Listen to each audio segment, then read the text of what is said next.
নমস্কার বন্ধুরা, ডলির রন্ধনশালায় সবাইকে স্বাগত। আজকে তোমাদের সাথে শেয়ার করব শীতের পাঁচমেশালি সবজি দিয়ে নিরামিষ খিচুড়ির দারুণ একটা টেস্টি রেসিপি। তাহলে চলো রেসিপিটা আমি কিভাবে বানিয়েছি সেটা এবার দেখে নেওয়া যাক। প্রথমে আমি খিচুড়ি রান্নার জন্য ডালটাকে ভেজে নেব। আমি এখানে 200 গ্রাম ডাল নিয়েছি। কড়াইটা হালকা উষ্ণ গরম করে আমি কড়াইয়ের মধ্যে ডালটা দিয়ে দিয়েছি। এই সময় কিন্তু গ্যাসের ফ্লেমটা একেবারে হাইতে রাখা যাবে না, তাহলে কিন্তু ডালগুলো পুড়ে যাবে আর তার জন্য কিন্তু খিচুড়ির স্বাদটা নষ্ট হয়ে যাবে। ডালটা দেখো মিনিট 3-4 মতো ভেজে নিয়েছি আর ডালের মধ্যে একটা হালকা কালার চেঞ্জ হয়ে এসেছে আর ডালে থেকে সুন্দর একটা মিষ্টি গন্ধ বেরিয়েছে। এবার আমি কড়াই থেকে ডালটাকে নামিয়ে নেব। আমি আবারও ওই একই কড়াইয়ের মধ্যে প্রয়োজন মতো রান্নার জন্য সর্ষের তেল দিয়ে দিলাম। আর এই রান্নার জন্য যতটা পরিমাণ তেল লাগবে সবটাই কিন্তু আমি একসাথে দিয়ে দিলাম। তেলটা এবার খুব ভালোভাবে প্রথমে গরম করে নিয়ে আমি সবজিগুলোকে ভেজে নেব। তার জন্য আমি তেলের মধ্যে স্বাদ মতো লবণ দিয়ে দিলাম আর সাথে আমি দিয়ে দেব অল্প একটু হলুদের গুঁড়ো। আর খিচুড়িতে দেওয়ার জন্য আমি কিন্তু আমার পছন্দ মতো সবজি ব্যবহার করেছি। এবার আমি সবজিগুলোকে ভাজার জন্য তেলের মধ্যে দিয়ে দেব। আমি এখানে আমার পছন্দ মতো সবজি ব্যবহার করলাম। তোমরা কিন্তু তোমাদের পছন্দ মতো যে কোনো সবজি কিন্তু খিচুড়ি রান্নাতে ব্যবহার করতে পারো। এবার আমি সমস্ত সবজিগুলোকে একটু সময় নিয়ে নাড়াচাড়া করে একটু হালকা লালচে করে ভেজে নেব। আর সবজি খিচুড়ি রান্নার জন্য আলাদা করে সবজি ভাজার কোনো দরকার নেই, আলাদা করে সবজি ভাজার দরকার পড়ে না। আমি সমস্ত সবজিগুলো একসাথে মিনিট 5-6 মতো নাড়াচাড়া করে খুব ভালোভাবে ভেজে নিয়েছি। এবার আমি সমস্ত ভাজা সবজিগুলো তেলে থেকে ছেঁকে তুলে নেব। আর বন্ধুরা, বর্ষাকাল হোক বা শীতকাল, খিচুড়ির প্রতি আমাদের বাঙালিদের আলাদা কিন্তু একটা ভালোবাসা। আর সেটা যদি হয় এরকম একটা পাঁচমেশালি সবজি দিয়ে খিচুড়ি, তাহলে তার কথাই নেই। এবারে আমি খিচুড়ির মশলাটাকে বানিয়ে নেব। তার জন্য ওই একই তেলের মধ্যে ফোড়নে দিয়ে দিলাম অল্প একটু গোটা জিরে, সাথে দিয়ে দিলাম 2টো তেজপাতা কুচি। আমার হাতের কাছে এই মুহূর্তে শুকনো লঙ্কা নেই, তাই ফোড়নে আমি শুকনো লঙ্কাটা দিতে পারলাম না। তোমাদের হাতের কাছে থাকলে অবশ্যই ফোড়নে কিন্তু শুকনো লঙ্কাটা দিয়ে দেবে।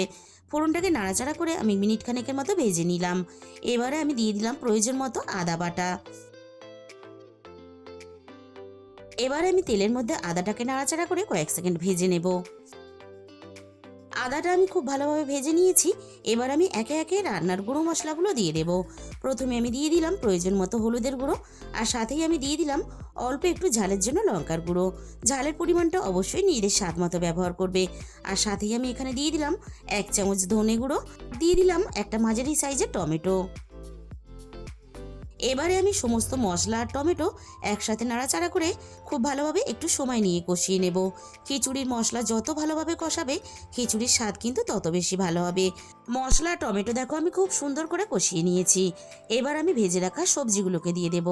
আমি কিন্তু এখন আলুটা দিলাম না, বাকি সমস্ত সবজি কিন্তু আমি দিয়ে দিলাম। আর খিচুড়ির মধ্যে অল্প একটু আমি কাঁচা কুমড়ো ব্যবহার করব। কুমড়োটা আমি ভাজতে ভুলে গিয়েছিলাম, তাই কুমড়োটা আমি এখন দিয়ে দিলাম। আর সাথে আমি দিয়ে দিলাম 1 মুঠো মটরশুঁটি। এবার আমি সমস্ত সবজি আর মশলা একসাথে খুব ভালোভাবে কষিয়ে নেব। সবজি আর মশলা আমি খুব ভালোভাবে কষিয়ে নিয়েছি। এবার আমি কড়াইটা নামিয়ে নেব। খিচুড়ি রান্নার জন্য আমি আগে থেকে একটা হাঁড়ির মধ্যে গরম জল হতে বসিয়ে দিয়েছিলাম। ভাজা ডালটাকে আমি খুব ভালোভাবে ধুয়ে নিয়ে এবার আমি গরম জলের মধ্যে দিয়ে দিলাম। আর ডালটাকে এবার আমি খুব ভালোভাবে সিদ্ধ হতে দেব। ডালটা আমি 50%-এর বেশি সিদ্ধ করে নিয়েছি। আজকে আমি খিচুড়িটা গোবিন্দভোগ চাল দিয়ে করব। গোবিন্দভোগ চাল যেহেতু খুব বেশি সিদ্ধ হতে সময় লাগে না, তাই ডালটা কিন্তু আগে এরকম করে সিদ্ধ করে নিতে হবে।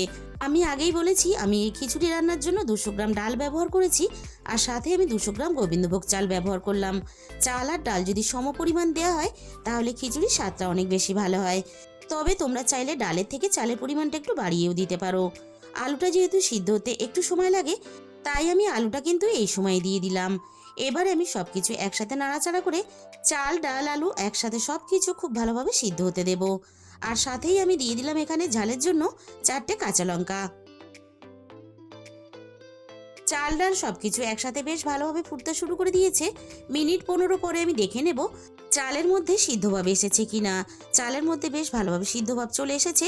এবার আমি ভেজে রাখা সবজি আর মশলাটাকে একসাথে দিয়ে দিলাম। আর সাথে কড়াইটা ধুয়ে মশলার অল্প একটু জল দিয়ে দিলাম। আর একই সাথে আমি খিচুড়ির মধ্যে স্বাদ মতো লবণটাও এই সময় দিয়ে দিলাম। এবারে আমি সবকিছু একসাথে নাড়াচাড়া করে খুব ভালোভাবে মিশিয়ে দেব। আর বন্ধুরা, খিচুড়ি কিন্তু বসিয়ে দিয়ে খিচুড়ি কাছ থেকে চলে গেলে কিন্তু হবে না। এইভাবে কিন্তু অনবরত নাড়াচাড়া করতে হবে, তা না হলে তলাতে বসে যাবে আর পুড়ে গেলেই কিন্তু খিচুড়ির স্বাদটা নষ্ট হয়ে যাবে। আর খিচুড়ি রান্নার সময় গ্যাসের ফ্লেমটা মিডিয়ামে রাখতে হবে। আর খিচুড়ি কিন্তু খুব ভালোভাবে ফুটিয়ে রান্না করতে হবে। খিচুড়িটা আমাদের প্রায় রেডি হয়ে এসেছে। যেহেতু নিরামিষ খিচুড়ি, তাই আমি খিচুড়ির মধ্যে স্বাদ মতো চিনি দিয়ে দিলাম। আর আগে থেকে আমি শুকনো খোলায় কিছুটা জিরে ভেজে গুঁড়ো করে নিয়েছিলাম। এবার আমি ভাজা জিরের গুঁড়োটাকে দিয়ে দিলাম। ভিডিওটা কেউ কিন্তু স্কিপ করো না, এখানেই কিন্তু শেষ নয়। আমি শেষে আরও দুটো উপকরণ ব্যবহার করেছি রান্নার মধ্যে। আমি সব কিছু একসাথে খুব ভালোভাবে মিশিয়ে দিয়েছি। আর খিচুড়িটা কিন্তু আমি এরকম পাতলাই রাখবো, তা না হলে ঠান্ডা হওয়ার পরে অনেকটাই কিন্তু বসে যাবে। এবার আমি খিচুড়ির মধ্যে দিয়ে দেব 1 চামচ গরম মশলার গুঁড়ো। আর যেহেতু নিরামিষ খিচুড়ি, তাই আমি এখানে দিয়ে দিলাম বেশ খানিকটা ঘি। আর নিরামিষ খিচুড়িতে ঘি গরম মশলা না দিলে তাহলে কিন্তু খিচুড়িটা আমার মনে হয় অসম্পূর্ণ থেকে গেল। রেসিপিটা শেষ পর্যন্ত দেখার পরে তোমাদের যদি ভালো লেগে থাকে, তাহলে একদিন হলেও তোমরা বানিয়ে দেখো। তাহলে বন্ধুরা, আজকের এই রেসিপিটা ভালো লাগলে ভিডিওতে একটা লাইক, শেয়ার আর কমেন্ট করে দিও।